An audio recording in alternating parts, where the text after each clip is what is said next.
Diddy had long faced rumors of being connected to Biggie's death, and now it appears those suspicions have finally been confirmed. Big murder. Do you believe he came to LA too soon after Tupac got killed? I don't know the temperature, but I can give my opinion. And the reason why I say I don't know the temperature, because I was already in the county jail. But from what I hear from different people talking, people talk in prison, people talk on the streets, people run their mouth. And if it's true, I can't say if it was too soon for him to come to LA or they came to LA because they wanted to. I was told that he wasn't ready to come to LA. I was told that Puffy pretty much made him come to LA. And that puzzles me, because the rumor has it that all the different involvement of all the different rivals. The murder of Christopher Wallace, famously known as the Notorious B.I.G. or Biggie, Smalls, remains an unsolved mystery to this day. On March 9, 1997, Biggie was tragically gunned down in a drive-by shooting in Los Angeles, leaving behind questions that still linger decades later. The world is numb today, stunned by the violent death of gangster rapper Notorious B.I.G. The tragedy happened here outside of the Peterson Automotive Museum in Los Angeles, where the rapper, also known as Biggie Smalls, was attending a Vibe magazine party for the Soul Train Awards. Now, shortly after midnight Saturday, Notorious B.I.G. left the party and got into his car when another car rolled by and shots rang out. At least 5 bullets ripped through the door, killing B.I.G., who was sitting in the passenger seat. Dozens of heavily armed cops arrived on the scene as word of the shooting spread. The bullet holes in Biggie's vehicle are mute testimony to the gang-style drive-by shooting that took the life of the Brooklyn-born rapper, whose real name is Christopher Wallace. Smalls was rushed in his bullet-riddled vehicle to Cedars-Sinai Medical Center, where he was pronounced dead on arrival. Dozens of fans, many overcome with grief, held a vigil at the hospital. Of individuals that they're speaking to right now, and we're hopeful that we can resolve this matter relatively soon. These are pictures of the 24-year-old Biggie at the Vibe party just hours before he was killed. Eerie images of a man who had no idea of the violent fate away. Since Biggie's death, countless questions have swirled around what really happened that night. Some even believe his own mentor, Sean Diddy Combs, may have played a role. Over the years, speculation has only grown, ranging from music rivalries and police corruption to hidden agendas within the industry. Yet, none of these theories have ever produced definitive answers. Back in the 1990s, hip-hop was deeply divided between the East Coast and West Coast scenes. Diddy led Bad Boy Records in New York, with Biggie as its shining star, while Suge Knight ran Death Row Records in Los Angeles, home to Tupac Shakur. Tensions escalated in 1994 when Tupac was shot in New York. He blamed Diddy and Biggie, though both denied any involvement. In 1996, Tupac dropped the infamous diss track Hit 'Em Up, where he not only insulted Biggie but also claimed to have had a relationship with Biggie's wife, singer Faith Evans. What had started as a musical rivalry had now become deeply personal. Later that year, Tupac was gunned down in Las Vegas. Just 6 months afterward, Biggie was murdered too. Many believe the two killings are connected. Two icons lost in a tragic cycle of violence the music world has yet to fully understand. Somebody shooting at you, your first reaction is not to get a description of them, but to take cover, duck. Biggie was killed 6 months after Tupac Shakur died in a hail of bullets in Las Vegas. Two larger-than-life hip-hop artists, Biggie from the East Coast with Bad Boy Records led by Sean Combs, and Tupac from the West Coast with Death Row Records founded by Marion Suge Knight. I was assigned to Biggie's case as a result of a reinvestigative effort by the LAPD. Greg Kading is a retired LAPD detective. He was assigned in 2006 to the Biggie case after several leads had gone cold, including a lawsuit against the LAPD, alleging that crooked cops David Mack and Rafael Perez were involved in the murder and cover-up. That lawsuit was later dropped. It's been so many years. Why hasn't this case been solved? Well, if you were to ask me, I would say it is solved. I would say that it's solved but unprosecuted. So this is one of the murder books. After years of investigating this case, Kading says he can finally prove what many of Biggie's fans suspected. Their beloved Notorious B.I.G. was murdered in retaliation to the killing of Tupac. Kading alleges the hit was ordered from inside county jail. The time that Biggie Smalls was killed, Suge Knight was in the county jail. So in order for him to communicate with somebody on the street, he had to go through an intermediary, which was this female who was visiting him in jail. On May 28, 2009, the LAPD and the FBI documented that woman's statement. Her identity is being protected. Kading says the woman worked out an agreement that nothing would be used against her. But while she's telling us, she's got tears in her eyes, she's clearly frightened. Kading says the woman would visit Knight pretending to be a legal assistant.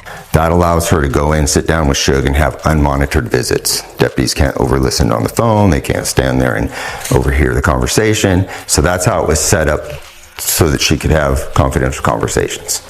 This LAPD statement says, quote, during more than one of these visits, Knight instructed Blank to help him coordinate the murder of Christopher Wallace. She said that Suge told her, I want you to get a hold of Poochie, figure out what type of money it's going to cost, and tell him that this is what I want done. So there's a series of meetings. She goes and meets with Poochie. They agree on an amount. Suge makes the arrangement for that money to get transferred. She pays Poochie, and he goes and sets himself up at the Peterson Auto Museum and shoots and kills Biggie. Poochie can be seen in this photograph with several friends, including Knight. His real name, Wardell Fowles, also known as Darnell Bolton. So we knew that he was somebody who was dangerous, somebody capable of doing these things, but we didn't know it was him until the other co-conspirator confesses. And by that time, it was too late. Fowles had been dead for years. I know I made the call and had a conversation. If you're doing security, if you're retired police, or if you're still a cop, you're going to have your firearm on you. And if you didn't even have a principal of what you was doing security for, you're going to have your firearm on you to protect yourself first. Now, if you doing security for Tupac, the best artist in the business ever, the most controversial, the most loudest, the most aggressive, and you're not gonna have your gun on you. I say that, and I look at that, and I say, wow. Then I look at the situation. Like I said, I was in jail, but the situation, how they say it went down with Biggie, I feel bad for Puffy. He in that motherfucker cell, cold, hungry as a motherfucker, bored, probably nervous. But at the same time, unless he was totally against Biggie, I feel his pain. And I'm not saying he against Biggie, but I think that according to the conversations and what people say and what people tell me, I was not there. I couldn't see what happened, but the fact that I feel bad for Puffy because this your man right there. At the same time, suspicions around Diddy began to grow.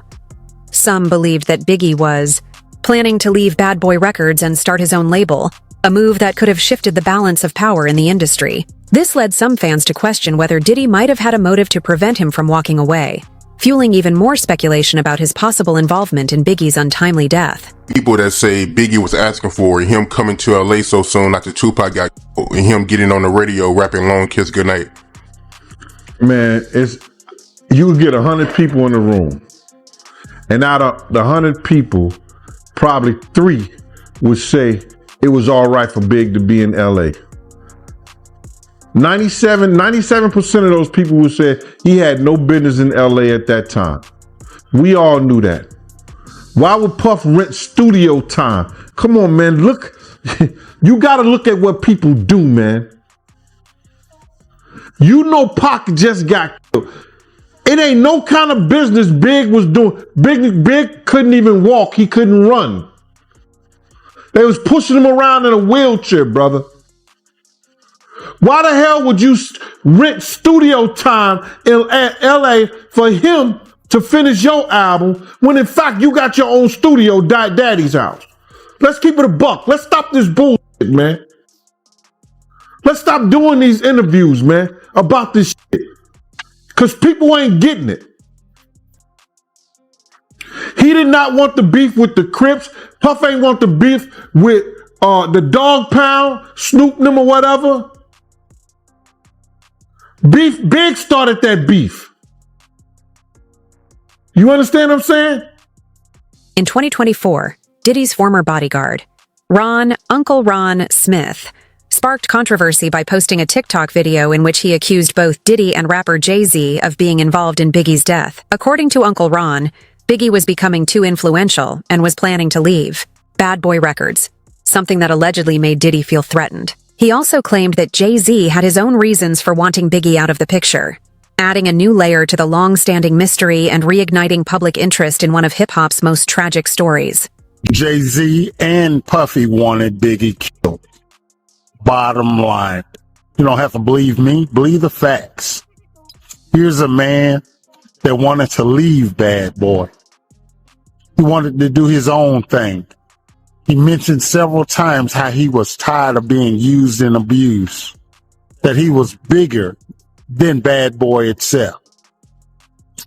Somebody, and we ain't gonna call no more names, dangled a bogus contract in front of his face so he wouldn't leave the company. How I know I was there. Another thing, Jay-Z wanted him out of the industry, period, so he could take over and be the biggest hip-hop artist around. And I wonder who's the biggest hip-hop artist today. It's all business, folks. And unfortunately, you as a fan, most of you won't understand, but it was all about the business. And the two billionaires have done what they seeded to do. I was offered $30,000 to perform a hit on Biggie Smalls. March 1st of 1997, I was approached by Diddy to perform a hit on one of his artists. Finding out that he wanted all the rights to all his catalogs.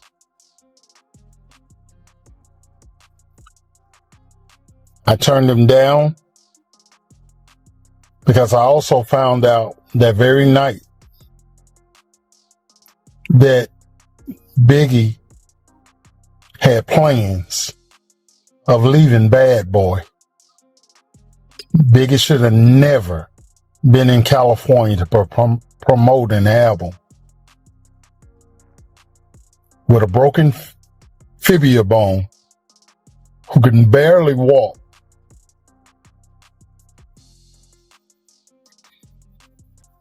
to go to another studio when Diddy has his own studio in New York. The video shocked people, and then just one day later, Smith died suddenly. That only made the rumor spread faster. Diddy is pure evil. He has a very nasty disposition. He treats everybody like crap. Every single employee he's ever had, he and his mother have looked down on them, belittled them, talked to them like they were the lowest scum on the earth, so he could always have his way. Ahmad, Muhammad, and Suge Knight, or Amir, they they took the blame for something that was already getting ready to be in motion. It just happened at an earlier time. Because on the 9th, Biggie was taken out. And I'm so glad to this day that I refused to do that. So under investigations and working and cooperating with FBI, my story is being told. There's so much more that we're going to talk about with Diddy. Well, it's the third day of testimony by Mia. That's the pseudonym she's going by. She is the second of 3 women during this expected to be at least 6-week to 2-month trial in which Sean Combs is accused of sexually abusing several women. She is one of 3 women who are going to be testifying during the trial. And she has said that during her employment for him as a personal assistant from 2008 until 2007, or actually 2009 until 2017, that he first molested her and tried to forcibly kiss her at his 40th birthday party shortly after she got hired, and then months later her in a guest room at his home in Los Angeles. And she's been under cross-examination now for 2 days. And while a lot of the lawyers for Sean Combs have been very friendly with some of the witnesses who reluctantly testified for the government, lawyer Brian Steele has been very aggressive in cross-examining Mia, and even suggested today that she was making up her allegations, which she insisted was not true, that she's only testified truthfully over the last 3 days. But he again and again confronted her with text messages she had sent to Sean Combs after she was no longer working for him between 2018 and 2023, in which she expressed how much she loved Sean Combs and appreciated how much she'd learned from him, and how her opinions about him would never change. And finally, he asked her directly, how can you say these things? You know, at one point, he even confronted her with a text message in which she said she had a nightmare in which she was in an elevator with the singer R. Kelly, who was convicted of charges and now serving time in prison, similar charges even to this case. But she said she was in an elevator with R. Kelly in this nightmare, and Sean Combs came and rescued her. So then, his lawyer said, well, how can you make these accusations, against, Sean Combs when you're having a nightmare in which he rescues you from someone else who is a convicted abuser of women? And she said it's because she was brainwashed, and that she didn't come out of this until the last year or 2. And she said it took therapy and lots of confronting. Trial of Sean Diddy Combs, the surveillance video showing the alleged attack on Cassie Ventura in a Los Angeles hotel. Well, that video, it's taking center stage today.